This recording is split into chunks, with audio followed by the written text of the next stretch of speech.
এই মুহূর্তে সবথেকে বড় খবর, আজকে আপনারা জানেন যে সিদ্দিকুল্লাহ 1 কোটি মুসলিমকে নিয়ে আজকে কলকাতা এয়ারপোর্টে মসজিদে আজকে নামাজ আদায় করবে।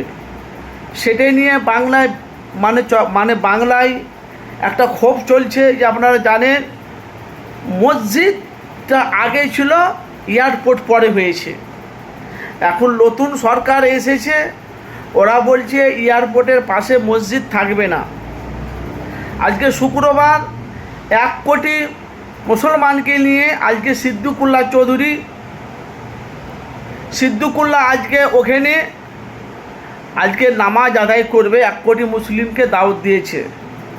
সেই নিয়ে আব্বাস সিদ্দিকী, আপনারা জানেন আব্বাস সিদ্দিকী গর্জে উঠছেন, নওশাদ সিদ্দিকী গর্জে উঠছেন। যেহেতু বিজেপি সরকার নতুন একটা সরকার এসেছে, ভালো মন্দ কী বুঝছে আমরা জানি না, কিন্তু উনি এখন বলছে কলকাতা এয়ারপোর্টের পাশে যে মসজিদ আছে সে মসজিদ ওখানে তালা মেরে দিয়েছে।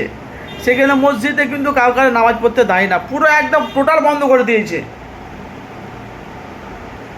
আব্বাস সিদ্দিকী আপনারা জানেন, এর আগেও আব্বাস সিদ্দিকী ভাইজান বলেছিল যে আগামী দিনে মসজিদ, মাদ্রাসা, ঈদগাহ, কবরস্থান তালা মারা হবে, বন্ধ করে দেবে। সে দিন কিন্তু ভাই আবার চলে এসেছে। আজকে মানুষের মুখে কথা নাই কেন? আজকে দেখতে পাচ্ছি বাংলাতে কোনো আলেম সমাজেরা বলছে, কেউ আবার বারণ করছে। আবার আব্বাস সিদ্দিকী, নওশাদ সিদ্দিকী, ওনারা 2 ভাই বেশিরভাগ সে কলকাতা এয়ারপোর্টে যে মসজিদটা আছে সেটাকে নিয়ে মুখ খুলছে একমাত্র আব্বাস সিদ্দিকী আর নওশাদ সিদ্দিকী। আমরা দেখতে পাচ্ছি ভাইজান, এই 2 ব্যক্তিকে আমরা দেখতে পাচ্ছি কেন ধর্ম নিয়ে কেন রাজনীতি হচ্ছে।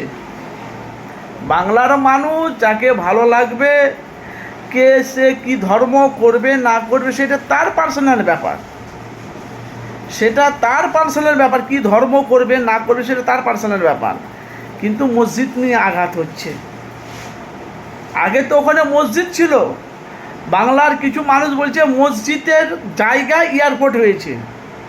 অনেক মানুষ বলছে, সেটা আমরা ইউটিউব, ফেসবুকে আমরা দেখতে পাচ্ছি। তো আপনাদের মতামত অবশ্যই জানাবেন। আমি জানি না আপনারা কে কোথা থেকে দেখছেন বাংলার। এর আগে চুচুড়া না কোনো জায়গাতে আপনারা জানেন আব্বাস বিরোধী নেতারা তালা মেরে দিয়েছিল, আব্বাস সিদ্দিকী সেখানে তালা খুলিয়ে ওখানে নামাজ পড়ে উনি বেরিয়ে এসেছে। আবার দেখছি তো এখানে আবার কলকাতা এয়ারপোর্টে মসজিদে তালা মেরে দিয়েছে। আজকে সিদ্দিকুল্লাহ চৌধুরী 1 কোটি মানুষ নিয়ে আজকে তোমার শুক্রবারে ওখানে নামাজ পড়তে যাবে। তো যেখান থেকে আছে অবশ্যই আপনাদের মূল্যবান আপনারা মতামত জানাবেন যে কারা মত, কাদের একমত অবশ্যই জানাবেন।